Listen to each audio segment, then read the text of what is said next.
Now, the one thing about X Factor is there is an awful lot of clapping. The other thing about X Factor is it's a bit like one of those carol services where you get that sort of order of service and it says, please stand, and then you have to sit, and then you have to stand. Well, it's like that, but it's just accelerated, because there's a constant process of a guy at the front saying, all stand, and so you all rise, and then you clap, and then you have to sit down. So it's a sort of, actually going to the audience of X Factor is a bit like just doing squats for about an hour. You're just doing endless squats, because you're endlessly getting up and down, and you're endlessly being told to clap. So clapping is a kind of key, kind of clap as much as you like. So that was in my mind then on the following night, Sunday night, last Sunday, when we went to hear Mitsuko Uchida play, a Japanese, English-American pianist, play Beethoven's Fourth Piano Concerto with the LSO at the Barbican. And there, huge audience, no getting up and down, and really controlled clapping. There's a lot of clapping in very small bursts, and then no clapping at all for very long periods. And one of the reasons why I always feel when I go to classical music concerts that I feel like I'm going behind enemy lines, I feel like I'm going to be spotted using the wrong fork, is because of the whole clapping etiquette. Because at classical music concerts, in symphonies and concertos with several movements, you're not supposed to clap between movements. So even if you've just heard something completely amazing and you feel completely bowled over by it and you feel you want to kind of thank the performers for what they've just done, you're not allowed to clap. And so I kind of sit anxiously and nervously at the end of the movement with my hands kind of lodged on my thighs, hoping that I'm not going to have some involuntary movement and start clapping. And it sort of makes me really nervous, and you sort of look around and you sort of wonder, are they going to start? No, they're not clapping, so it's not a clapping time. And then at the end of the concerto or the symphony, you're still not sure whether to clap, and then someone bravely starts clapping and you all clap together, and then basically you have to clap and clap and clap because you haven't clapped for a while, and then you have to clap, and people just keep on coming back on for more, kind of flowers and things like that, on and off.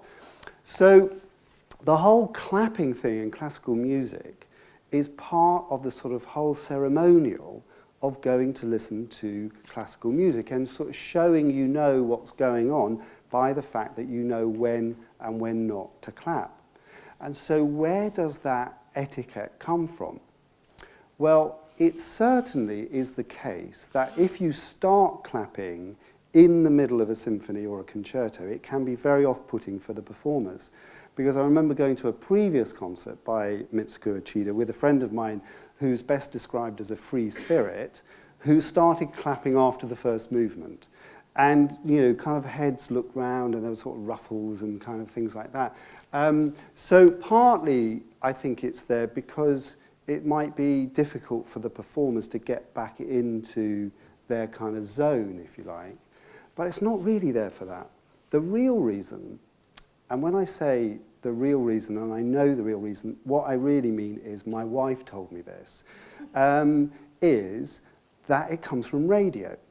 And that when radio started broadcasting classical music concerts, they were worried that if people clapped at the end of a movement, they would think it was the end of the concerto. And that people would get off and not being able to see the performer was still on the stage, think the concert was over and turn the radio off. So they needed a way to signal to the radio audience that the performance was still in progress, and the way to do that was to stop people clapping. So what's happened is that this device invented for radio has now become internalized in the whole sort of etiquette and ritual of classical music, which is even if it's not broadcast for radio, you don't clap. And it's a sort of sign of the ceremonial. And what it made me think was how art forms and cultures clothe themselves in ritual and ceremonial to make themselves seem more reverential, more kind of highbrow, more kind of special in a way. They kind of invent ceremonies around themselves to make themselves feel impenetrable. And this came home to me. I'm just going to get something from my bag. It reminded me of this quote, listening to Mitsuko Uchida play her version of Beethoven's Fourth Piano Concerto reminded me of this quote that I had read from the Quarterly Musical Magazine and Review in 1825, the year after Beethoven's Ninth Symphony was performed for the first time in Vienna on May the 7th, 1824. And this was the first performance in London of Beethoven's Ninth. And this was the lead music reviewer of the Quarterly Musical Magazine and Review on the first performance in London of Beethoven's Ninth. He said, "Elegance, purity, and measure, which formed the basic principles of our art, are gradually surrendering to a new, frivolous, and pompous style adopted by the superficial talents of our time. Brains that, due to upbringing and habit, cannot think of anything else but clothes, fashion, gossip, and reading novels, and moral frivolity, are hardly able to enjoy themselves. The more complex, less feverish joys of science and art go past them. Mr. Beethoven writes for such brains, and it seems that he's having certain success in it, if I must believe to the praises that I hear from his latest work of art." So in other words, Beethoven's Ninth, when first performed, was greeted as a kind of act of barbarism, of frivolity, of shallowness, of a sort of corruption of the kind of pure, elegant, measured music that had gone before. Now, of course, Beethoven's Ninth is absolutely the centerpiece of what is regarded as high classical, fantastic culture, unquestionable. But actually, when it started, it was greeted as a kind of form of almost perversion. That quote comes from a really brilliant book about culture called The Barbarians by an Italian guy called Alessandro Baricco. Alessandro Baricco is best known for a blockbuster novel called Silk, which has sold all around the world. But he wrote this book, The Barbarians, about 3 years ago, and it's only published in Italian and Dutch. Now, that may give you the impression that I read either Italian or Dutch, which I don't. But actually, as a result of a previous talk that I did at the Cornerhouse called The Art of With, I was invited to a conference in Holland. And on the train journey from Schiphol Airport to Tilburg, the guy organising the conference said, "Oh, you should really read this book by this man called Baricco, called The Barbarians. The only trouble is that it's only in Italian and Dutch." So rare in this world of the sort of digital, where you imagine everything is available everywhere, actually this book wasn't. So I then contacted the Dutch translator to see if she would, for me, translate it into English. It turns out that it's quite expensive. So even for 400 euros, you only get a bit of a book. But that's what I got. So it's a bit like a sort of tale from the Middle Ages of a sort of rare manuscript being translated and then sort of passed around by hand because it's not really available in any other form. And it is genuinely a brilliant book from the bits that I've read. And the core of the argument is that culture is in a constant process of mutation, and that we live now at a time which is kind of a mixture of sort of cornucopia and deep foreboding, that there's this sense of explosion of possibility and married to this deep fear of loss, that somehow everything valuable is going to be undermined, lost, made shallow, frivolous, gaudy, raucous, and instead we're just going to get this sort of barbarian culture that will replace everything that is fine and kind of considered and so on and so forth. And Baricco's message, I suppose, I mean, when he gets down to it, right at the end, the key message is, don't be sniffy. Don't be sniffy about anything. Be interested in everything. And don't be overly judgmental too early about what anything might mean, because there is endless possibility of mutation, of mixing, of matching, and so on and so forth. Well, he's got two, in a book full of stories and metaphors, he's got two fantastic and suggestive metaphors, which I have borrowed and developed a bit.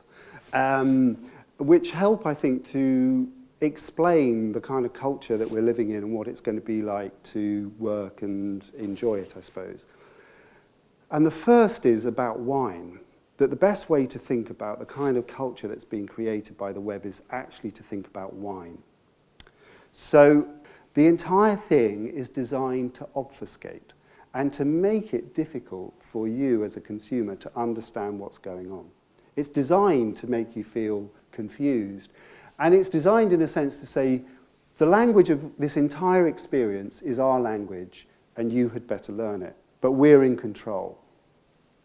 So you can do that in any industry, so long as Robert Mondavi doesn't come along, and the Australian winemakers.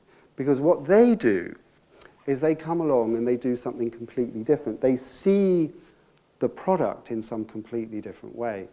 And when they think about what wine is, they don't think, well, they didn't think, Robert Mondavi and then the Australians, they did go to France and they did learn about how to make the best wines in the world, but they didn't set out to make wine that other wine drinkers would drink. They set out to make wine that people who drank Coke, coffee, bourbon, and beer would drink. Those were their competitors. So they set out to make wines that were completely different as a product. What's different about those? Well, the best way to think about it is to think about Australian wine, I think. So my wife and I built a house 10 years ago, and we built a house because on Friday nights we would sit on our sofa and drink cheap Australian Chardonnay and watch this program called Grand Designs. And as we drank more Chardonnay, we would miss the point, which was that as people went through these processes, they generally ran out of money and they had some sort of marital breakdown. But because we had drunk enough Chardonnay, we missed that. And so we went into this process of buying a house. There is, I think, some connection between sort of Britain's build-up of debt and the sort of importation of Jacob's Creek and cheap Chardonnay. They kind of, somehow they have gone together. And in all the commentary about the financial crisis, the role of cheap Chardonnay has been underplayed.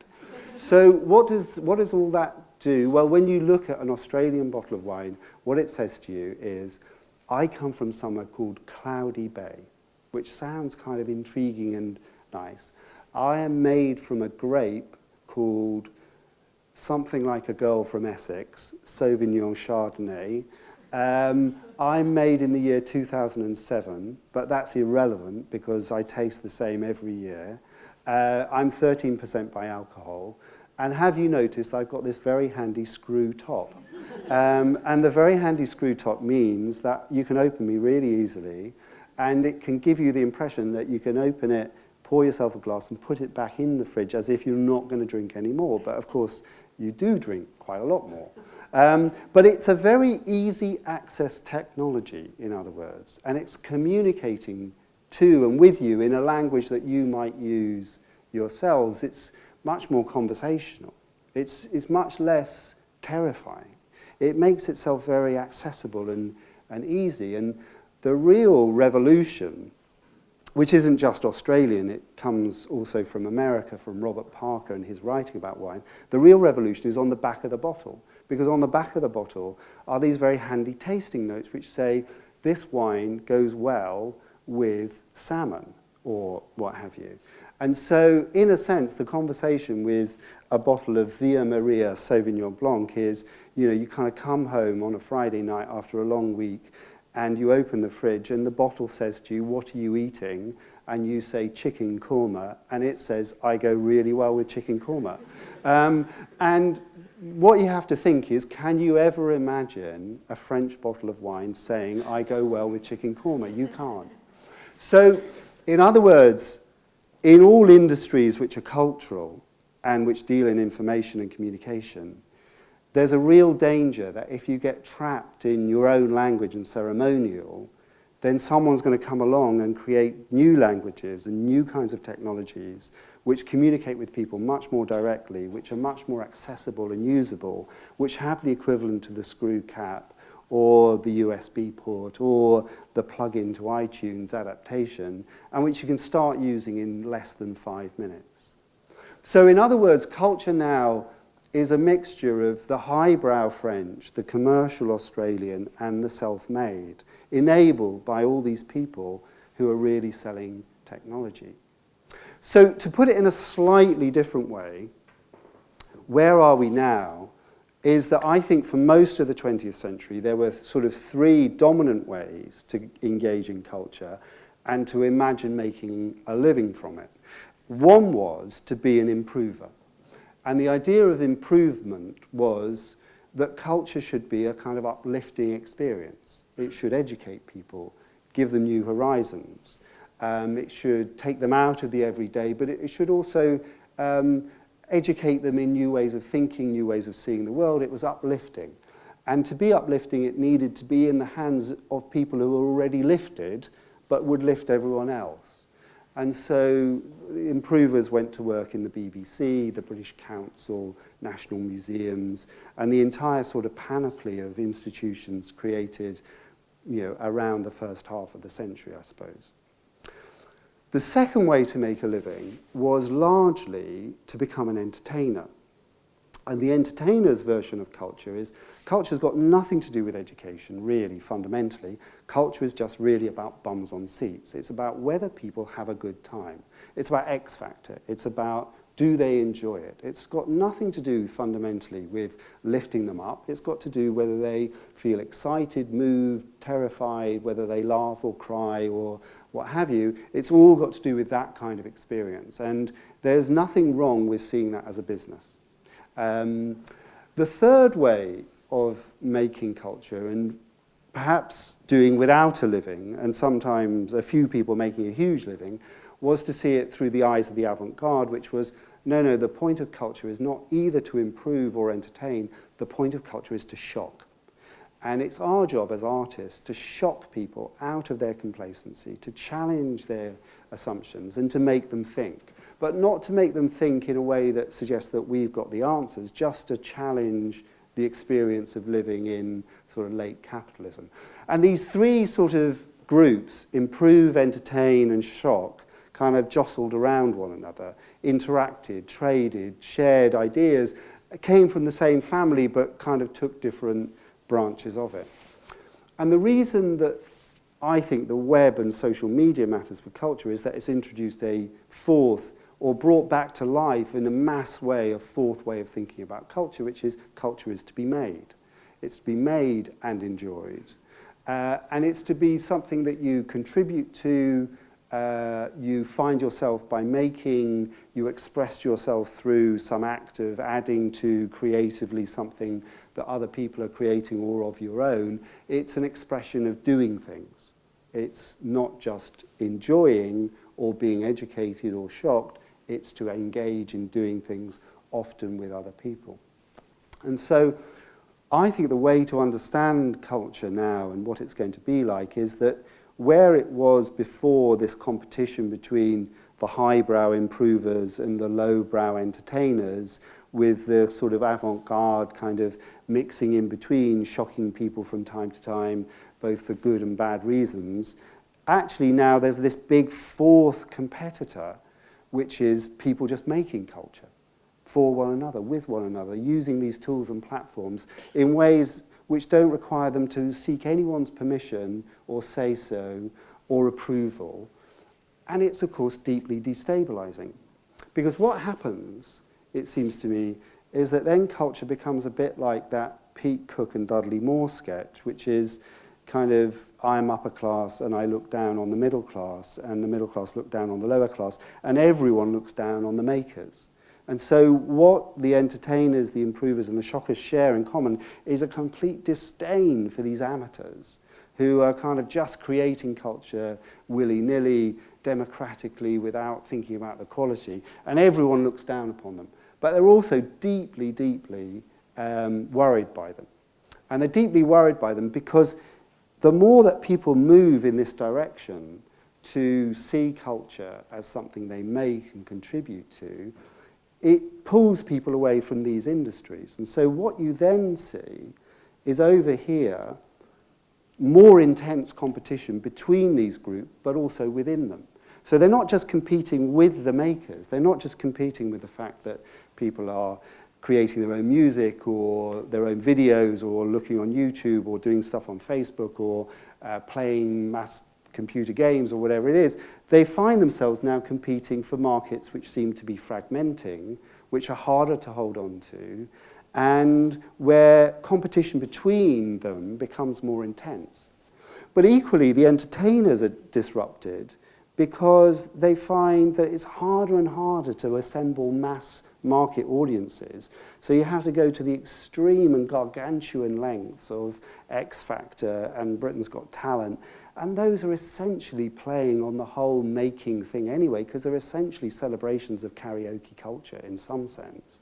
And the shockers are deeply disturbed because they thought they were where it was at. And where it was at now seems to be all these people doing this collaborative stuff, whereas it used to be where it was at was in garrets with people kind of with no money creating their own art. But now seems that everyone who's hip and cool is doing all this collaborative stuff.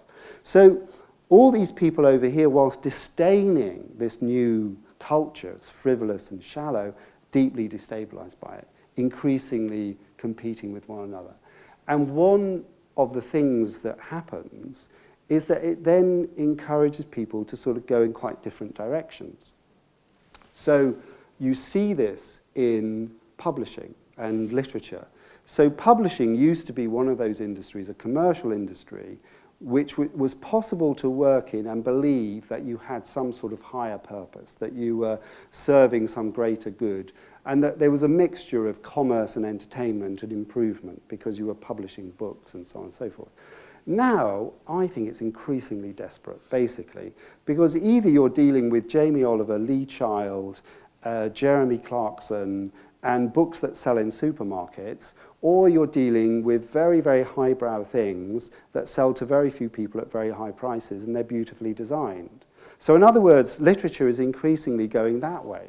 And desperately, people are working out how to fund people to write and how writers get access to markets. And the future is bound to be through some version of e-books, communities, versions of Twitter and social media, self-publishing, so on and so forth. It's not through traditional mechanisms. And it will be through some mixture of writing, talking, and other things that happen around books, and breaking them up in new and different ways, just as iTunes has broken up the album, and so on and so forth. But it will be chaotic and difficult, and people are only just embarking on that kind of journey. Are there any big downsides to all of this? Well, the big downside and the big threat is that because we are so consumed in our discussions about what's happening to old culture, what's happening to book publishing, what's happening to television, what's happening to newspapers, that in a sense, because we've been consumed by worrying about that, we've paid less attention, it seems to me, to the power of the new.